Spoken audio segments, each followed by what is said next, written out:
Hello, this is Sheshachalam from Astrogat Mysore. So today let us understand another yoga called as the Vidyut yoga. And in this yoga, the 11th lord is involved along with Venus. So we can understand here that the third house is for activity and the 11th house is to profit. So uh, that very clearly defines that the third house, which is on the right side of the ascendant, shows more of physical activity, and the 11th house shows more of mental activity or less of physical activity. So that is why the 11th house, when is very malefically disposed, a person can go into sannyasa yoga. So let us understand this Vidyut yoga. This is nothing to do with sannyasa yoga. Vidyut yoga is separate and very specifically, peculiarly defined. So the 11th lord for any given ascendant should be exalted, should be in deep exaltation. So I'll take an example along with this so it will be easy for you. So let us take up Aries ascendant. The 11th lord is Saturn. So it is in deep exaltation when it is placed in the 7th house in the sign of Libra. So it is in the Kendra from the ascendant, that is in the 7th house. So the next criteria here is that the 11th lord should be in deep exaltation, and also it should conjoin Venus, that it should be placed along with Venus in a certain degree, let's say 7 degrees in Libra. So here I have taken a classic example where Venus is the lord of Libra. Saturn, being the 11th lord, is exalted in Libra, and Venus and Saturn, they become friends. They are already friends and they give rise to an excellent Raja Yoga.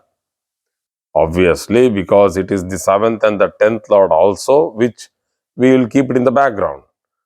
So, Saturn is along with Venus and it is posited in the 7th house from the ascendant. But the criteria is not that the ascendant is sign or the ascendant is not involved here. The ascendant lord is very important. So, that is Mars.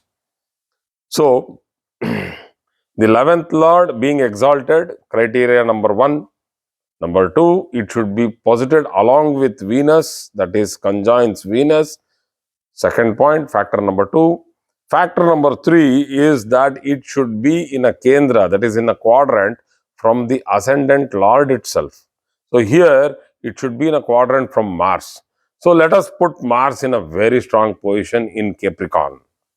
So from Capricorn, if I count Capricorn, Aquarius, Pisces, Aries, Taurus, Gemini. Then you get Cancer, Leo, Virgo, and Libra. So 10th house. Obviously, it's the Karma Kendra.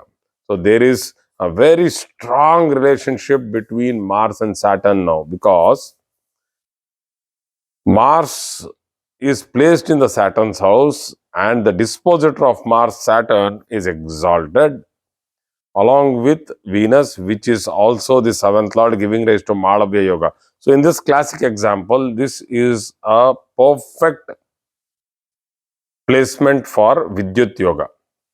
There are other minor deviation and other placements also in many other cases, but here Vidyut yoga gives rise to excellent results, and the results are: the person will be pleasure loving. He will seek happiness through comfort, through physical, pleasure. That is because the Venus is involved and the 11th lord is involved. That is, he does not want to exert himself to hard physical labor or work. So if the ascendant lord is weak in this particular case, the person will only love pleasure. He will seek pleasure. He will not do any hard work. So that person is known to be, nothing, or doling away his time in the society. So you can see a lot of people like that. So when the yoga has to form, it has to show that the strength in the ascendant lord is total, full. So they will be equal to the king, or very wealthy, very rich. They will love to manage finance, and they are excellent in charitable work. So it's a very nice yoga if the ascendant lord is ethically and strongly placed. So when I say ethically and strongly placed, strongly, you have understood that you need to see the Shatbala, you need to see the placement of the planet, whether it is exalted or debilitated, along with Rahu, Ketu, Saturn, or XYZ. You need to see ethical placement of the planet. From the planet, take the fifth and the ninth house and see whether there is Jupiter there, or any soft planet like Mercury, or even a soft planet, like moon.